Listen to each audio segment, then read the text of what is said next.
మురళి ద్వారా రోహిణి మొదటి పెళ్లి గురించి గుండె పగిలే నిజాలను తెలుసుకున్న బాలు. హలో ఫ్రెండ్స్, గుండె నిండా గుడి గంటల్లో ఏం జరగబోతుందో టీవీలో కన్నా ముందుగా చూడాలనుకుంటే తప్పకుండా మా ఛానల్ని సబ్స్క్రైబ్ చేసుకొని పక్కనే ఉన్న గంట సింబలపై ఆలని క్లిక్ చేయండి. వీడియో నచ్చితే తప్పకుండా లైక్ చేయండి. మురళి ఎదురు చూస్తూ ఉంటాడు విద్య కోసం. అప్పుడే ఇక విద్య, రోహిణి, సుగుణమ్మ, చింటూ నలుగురు కూడా రోడ్డు మీద నడుచుకుంటూ వస్తూ ఉంటారు. అప్పుడే ఇక వాళ్ళని చూసిన మురళి, విద్యతో పాటు ఎవరో వస్తున్నారే, విద్య ఫ్యామిలీ మెంబర్స్ అయ్యుంటారా? ఇప్పుడు విద్యతో మాట్లాడాలా లేదా? తను మాట్లాడే వరకు నేను మాట్లాడను అని మురళి అనుకుంటూ అలా నిలబడి ఉంటాడు. అప్పుడే ఇక విద్య అయితే, హాయ్ మురళి, ఎంతసేపైంది వచ్చి? నువ్వు నా గురించే వెయిట్ చేస్తున్నావా అని అడుగుతూ ఉంటుంది విద్య. మురళి, విద్య ఇద్దరు మాట్లాడుకోవడం చూసి రోహిణి విద్యతో ఇలా అంటూ ఉంటుంది, ఎవరే ఇతను? నా కోసమే ఎదురు చూస్తున్నావని ఏదో పెద్ద మీ బాయ్ ఫ్రెండ్ను అడిగినట్టు అడుగుతున్నావు అని రోహిణి అనడంతో, అతను నా బాయ్ ఫ్రెండేనే అని విద్య చెప్తుంది. ఇక ఆ మాట విని ఒక్కసారి షాక్ అయిపోతూ ఉంటుంది రోహిణి. ఏంటి, నాకు తెలియకుండా ప్రేమలో ఎప్పుడు పడ్డావో, ఇప్పుడు బాయ్ ఫ్రెండ్ని పరిచయం చేస్తున్నావేంటి? బెస్ట్ ఫ్రెండ్ అయినా నాకు చెప్పాలని నీకు అనిపించలేదా అని అడుగుతూ ఉంటుంది రోహిణి. చెప్పాలని అనుకున్నానే, కానీ అదే ఆలస్యమైందంతే. మురళి గారు, తను పేరు రోహిణి, నా బెస్ట్ ఫ్రెండు అని చెప్తూ ఉంటుంది విద్య. హాయ్ రోహిణి గారు అని అంటూ ఉంటాడు మురళి. అప్పుడే ఇక రోహిణి, హాయ్ అండి, ఇప్పుడే తెలిసింది మీ మధ్య ఉన్న ప్రేమ కథ అని అంటూ ఉంటుంది రోహిణి. మా విద్య చాలా మంచిది, మీకు మంచి జోడీ దొరికింది అని రోహిణి అనడంతో, అమ్మా పదమ్మా టైం అవుతుంది అని చింటూ అయితే అంటాడు. ఆ అబ్బాయి మీ అబ్బాయా అండి అని అడుగుతూ ఉంటాడు. అప్పుడే ఇక మురళి, అవును, తను మా అబ్బాయి, ఆవిడ మా అమ్మగారు అని రోహిణి అయితే పరిచయం చేస్తుంది. అలా రోహిణి పరిచయం చేసిన తర్వాత అప్పుడే ఇంకా అక్కడి నుంచి ఇక వెళ్ళిపోతారు. రోహిణి వాళ్ళైతే, మాకు టైం అవుతుంది విద్య, మీరు మాట్లాడుకోండి అని రోహిణి అయితే అక్కడి నుంచి ఆటో ఎక్కి సుగుణమ్మని, చింటూని తీసుకుని వెళ్ళిపోతుంది. అలా వాళ్ళు వెళ్ళిపోయిన తర్వాత ఇక బాలు అయితే అటువైపుగా కారు వేసుకుని వస్తాడు. అలా వస్తున్న బాలుకి రోడ్డు మీద విద్య, మురళి ఇద్దరు కూడా మాట్లాడుకోవడం చూసి, ఈ మురళీగాడేంటి విద్యతో మాట్లాడుతున్నాడు, కొంపదీసి నేను ప్రేమిస్తున్నాను, ఆ అమ్మాయి చాలా అందంగా ఉంటుంది, నాతో చాలా బాగా మాట్లాడుతుంది అన్నాడు, విద్య గురించేనా అని అనుకుంటూ ఉంటాడు బాలు.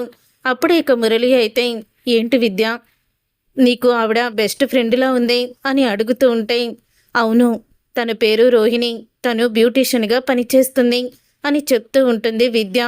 అవునా, మరి వాళ్ళ హస్బెండ్ ఏం చేస్తారు అని అడుగుతూ ఉంటే, వాళ్ళ హస్బెండ్ ఇక్కడే ఫర్నిచర్ షాపు, అతను నీకు తెలియకపోవచ్చులే, అతని పేరు మనోజ్ అని అనగాల్ని, అవునా, అయితే ఆ వాళ్ళు డబ్బున్న వాళ్ళు అయితే అని అంటూ ఉంటే, లేదు, తనకి అది రెండో పెళ్ళి, ఇప్పుడు అమ్మ అని పిలిచాడే ఆ పిల్లాడు తన కొడుకే, కానీ తనకి ముందుగా ఒక పెళ్ళయ్యింది, అతను చనిపోయాడు, ఇప్పుడు తను రెండో పెళ్లి చేసుకుంది, ఆ రెండో పెళ్లి చేసుకున్న అతని పేరు అని అనగానే, అంటే ఈవిడ రెండో పెళ్లి చేసుకుంది, అతనికి మొదటి పెళ్ళేనా అని మురళి అడుగుతాడు. అవును, అతనికి మొదటి పెళ్ళి, ఇంకెంతకన్నా వివరాలు నన్ను అడగొద్దు, నేనేం చెప్పను అని విద్య అంటుంది. అయినా ఆవిడ లైఫ్ ఆవిడ ఇష్టం, ఎలాగైనా చేసుకుంటుంది, మరి మన లైఫ్ గురించి మనం ఆలోచిద్దామా ముందు అని మురళి అనడంతో, మా అమ్మ నాన్నకి నీ గురించి చెప్తాను, వాళ్ళకు కూడా నువ్వు ఇష్టమైతే అప్పుడు మనం పెళ్లి చేసుకుందాము అని విద్య అయితే చెప్తుంది. త్వరగా చెప్పు మరి అని అంటూ ఉంటాడు మురళి. ఏంటి, పెళ్ళికి అంత తొందరగా ఉన్నావు అని విద్య అడగడంతో, అవును విద్య, నిన్ను వదిలి ఒక్క క్షణం కూడా నేను ఉండలేకపోతున్నాను, నీతో మాట్లాడకుండా ఉండలేకపోతున్నాను అని మురళి అయితే చెప్తాడు. ఇక తర్వాత విద్య సిగ్గుపడుతూ అక్కడి నుంచి వెళ్ళిపోతుంది. అలా విద్య వెళ్ళిపోయిన తర్వాత మురళి దగ్గరికి బాలు అయితే వస్తాడు. ఇక బాలు వచ్చేసరికి మురళి బాలుని చూసి, వచ్చావా అన్న, నువ్వు కొంచెం ముందొచ్చుంటే నాకు కాబోయే భార్యని చూసేవాడివి అని అంటూ ఉంటాడు మురళి. అనుకున్నాను, దూరం నుంచి నువ్వు అమ్మాయితో అంత క్లోజ్గా మాట్లాడుతుంటే తను నీకు కాబోయే భార్య అని, నువ్వు ప్రేమించింది తననేనని నేను ఊహించాను అని బాలు అంటాడు. అవునన్నా, చూసావా, తను చాలా అందంగా ఉంది కదూ, తన పేరు విద్య, అని చెప్తూ ఉంటాడు. అవునా, ఆ అమ్మాయి గురించి అన్నీ పూర్తిగా తెలుసుకున్నావా అని అడుగుతూ ఉంటాడు బాలు. ఎందుకు తెలుసుకోలేదన్నా, అన్ని వివరాలు తెలుసుకున్నాను. ఒక్కసారి వదినమ్మ విషయంలో తప్పు చేశానని ప్రతి విషయంలో తప్పు చేస్తానా ఏంటి? కానీ నాకొక్కటే అర్థం కావటం లేదన్నా, ఆడవాళ్ళు రకరకాలుగా ఉన్నారు, వాళ్ళ జీవితాలు కూడా చాలా రకాలుగా ఉన్నాయి అని అంటూ ఉంటే, దేని గురించి మాట్లాడుతున్నావు నువ్వు అని అనంగానే, ఇప్పుడు నాకు కాబోయే భార్య ఉంది కదా, తనకి క్లోజ్ ఫ్రెండ్ ఉందంట, ఆమె పేరు రోహిణి, తన గురించి మాట్లాడుతున్నాను. నువ్వు ఆమెని చూడలేదా? ఆమె కూడా నాతో మాట్లాడి అప్పుడే వెళ్ళింది అని అనంగానే, అవునా, అయితే నేను తను వెళ్ళిపోయాక వచ్చానులే. ఆ రోహిణి గురించి అలా చెప్తున్నావేంటి? ఏమైంది అని అడుగుతూ ఉంటాడు బాలు. ఏం లేదన్నా, ఆ అమ్మాయికి ఆల్రెడీ ముందు ఒక పెళ్ళయిందంట అని అనంగానే, ఒక్కసారి ఏంటి నువ్వు చెప్పేది? ఎవరికి? రోహిణికా అని అంటూ ఉంటాడు బాలు. అవునన్నా, రోహిణి అనే అమ్మాయికి ముందే పెళ్ళయిందంట. పెళ్ళయ్యి ఒక కొడుకు కూడా ఉన్నాడు. తన భర్త చనిపోయాడంట. చనిపోయిన తర్వాత ఇక్కడ ఇదే ఊర్లో ఒక ఫర్నిచర్ షాప్ అతన్ని పెళ్లి చేసుకుందంట. పెళ్లి చేసుకొని అతనితోనే ఇప్పుడు సంతోషంగా ఉంటుంది. ఇలాగా ఎంతోమంది జీవితాలున్నాయి, ఒక్కొక్కరికి ఒక్కొక్క కథ ఉంది అని అంటూ ఉంటే, అప్పుడు ఇక ఆ మాట విని ఒక్కసారి బాలు షాక్ అయిపోతూ ఉంటాడు. అవును, నిజంగా నీకు కాబోయే భార్య విద్య తన ఫ్రెండ్ గురించి ఇలాగే చెప్పిందా అని అంటూ ఉంటే, వాళ్ళ ఫ్రెండ్ గురించి చెప్పడం ఏంటన్నా, నేను ఆమెని దగ్గరుండి చూశాను కదా, అలాగే ఆమె అలా పిల్లవాడు వాళ్ళమ్మ కూడా పక్కనే ఉన్నారు అని అంటూ ఉంటాడు మురళి. అవునా, నువ్వు రోహిణి కొడుకుని వాళ్ళమ్మని చూసావా అని అనంగానే, అవునన్నా చూశాను. ఆ అబ్బాయి ఎక్కడికో వెళ్ళాలని, అమ్మ వెళ్దామా, టైం అవుతుందని కూడా చెప్పాడు.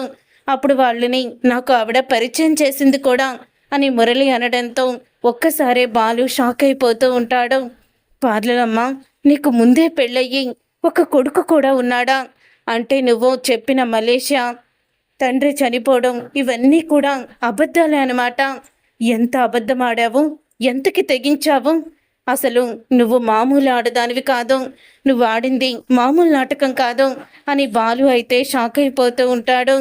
వాళ్ళ అబ్బాయిని చూస్తే నువ్వు గుర్తుపట్టగలవా అని అంటూ ఉంటే, గుర్తుపట్టగలనన్నా, ఈసారి ఎప్పుడైనా వాళ్ళు కలిస్తే ఖచ్చితంగా నేను ఫోటో తీస్తాను, ఫోటో తీసి నీకు చూపిస్తాను. అవును, ఇంత వివరంగా ఇంత కంగారు పడుతూ అడుగుతున్నావు, ఆ రోహిణి నీకు తెలుసా అని అంటూ ఉంటే, అదా, ఎక్కడో పేరు విన్నాను, వాళ్ళ ఆయన ఫర్నిచర్ షాప్ అంటున్నావు కదా, అదే ఫర్నిచర్ షాప్ అతను తెలుసు, అందుకే అడుగుతున్నాను అని బాలు అంటే, అవునా తెలుసా, అతని పేరు మనోజ్ అంటన్నా అని అనంగానే ఇంకా క్లారిటీ వచ్చేస్తుంది బాలుకి.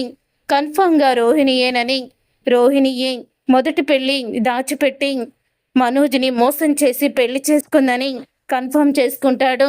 పార్లలమ్మ, నువ్వు నా కుటుంబాన్ని చేసిన మోసం మొత్తం కూడా సాక్ష్యాలతో సహా అప్పుడు బయటపెట్టి అందరి ముందు నీ బండారాన్ని బయట పెడతాను అంటూ బాలు అయితే కోపంతో రగిలిపోతూ ఉంటాడు రోహిణి మీద. చూసారుగా ఫ్రెండ్స్, ఈ విధంగా రోహిణి మొదటి పెళ్లి గురించి మురళి ద్వారా బాలు తెలుసుకోబోతున్నాడు. మరి బాలు ఈ విషయాన్ని మీనా కన్నా చెప్తాడా? మరి తర్వాత బాలు రోహిణి బండారాన్ని ఎలా బయట పెట్టబోతున్నాడు అనేది రాబోయే కథలో తెలుసుకుందాం. ఈ వీడియో మీకు నచ్చితే తప్పకుండా లైక్ చేసి ఛానల్ని సబ్స్క్రైబ్ చేసుకొని పక్కనే ఉన్న గంట సింబల్పై ఆల్ అని క్లిక్ చేయండి.